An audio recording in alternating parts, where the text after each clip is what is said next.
Thank you. I've been standing in the back being inspired by the previous speakers, all friends of mine and former colleagues and current colleagues.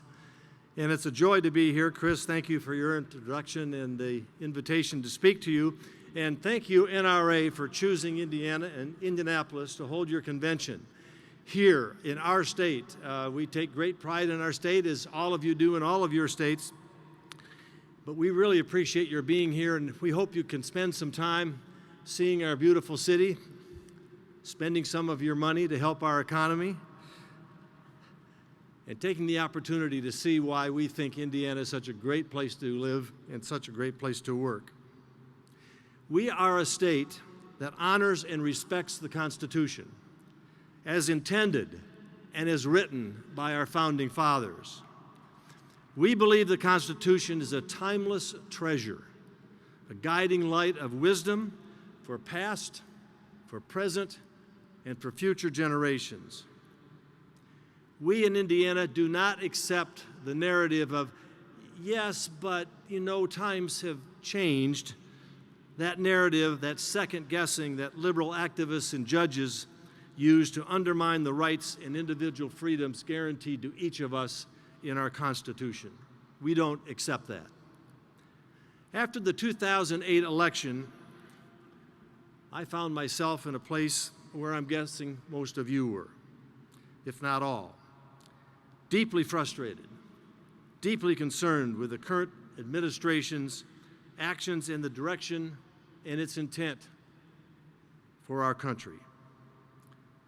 I had previously devoted most of my career to public service, serving in the Senate for 10 years and before that the House of Representatives. And when I left voluntarily at the end of the session in 1998, I had no plan to return to public service.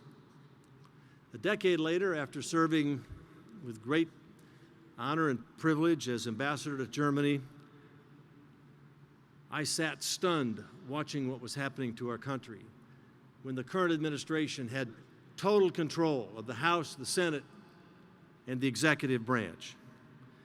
I watched what President Obama and his cadre of czars, unelected bureaucrats, and liberal activists were doing to this country I love and cherish. They had total control.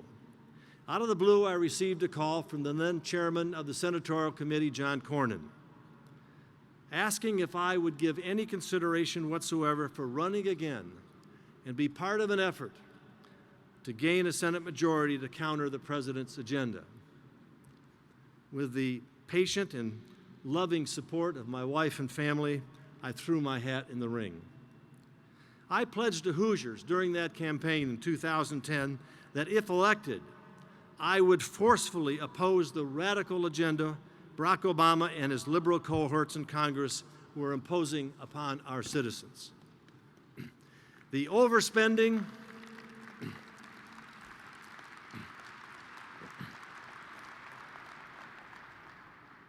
the overtaxing, the overregulating, the socializing of our economy, the socializing of our healthcare system, and the blatant assault on our basic freedoms guaranteed to each and every one of us in our Constitution.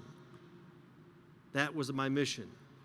And today, thanks to the support of Hoosiers, I am back in the Senate.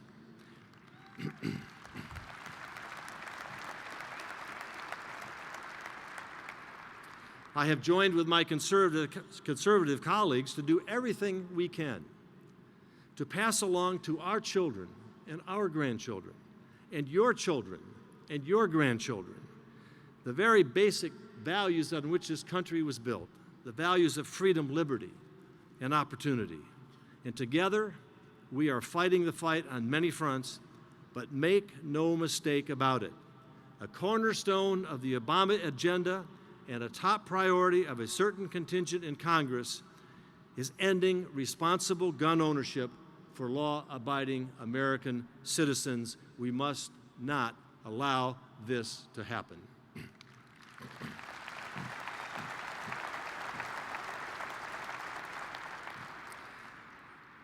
This group I'm serving with is using every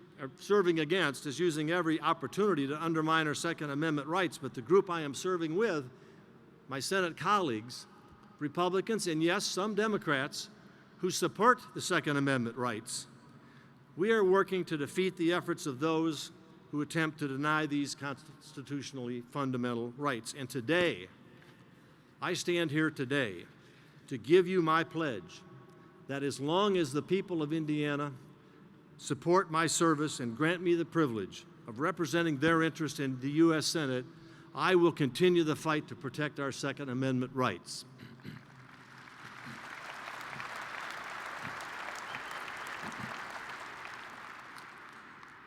It was Samuel Adams who once said, and I quote, "The Constitution shall never be construed to prevent the people of the United States who are peaceable citizens from keeping their own arms." This truth is as relevant today as it was in Adams' day. And this is our duty. Our duty as citizens of this great nation is to do everything that we can to safeguard these liberties, not just for ourselves, but more importantly, for every generation to follow. Thank you for allowing me to share my thoughts and beliefs with you. Welcome to Indiana. Enjoy our great state and our great city, and may God bless America. Thank you all very much.